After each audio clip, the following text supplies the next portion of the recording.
Hello everyone, मैं आज आप लोगों के लिए बहुत ही प्यारा प्यारा ब्लाउज़ की बैक नेक के साथ साथ कुछ मैचिंग स्लीव डिज़ाइन भी लेके आई हूँ। फ्रेंड्स, अगर आपने ब्लाउज़ की बैक के साथ कुछ मैचिंग स्लीव डिज़ाइन ढूंढ रहा है तो प्लीज़ इस वीडियो को एक बार देखिए और यहाँ से जो भी डिज़ाइन आपको पसंद आएगी वो डिज़ाइन स्क्रीनशॉट मार के रख लीजिए।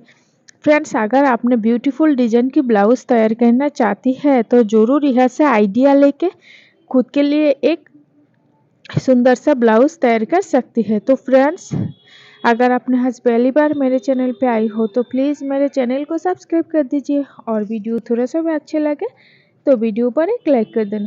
फ्रेंड्स, मैं आप लोगों के लिए बिल्कुल ही नया और ट्रेंडिंग ब्लाउज की स्लीव डिजाइन नेक डिजाइन लेके आई हूँ।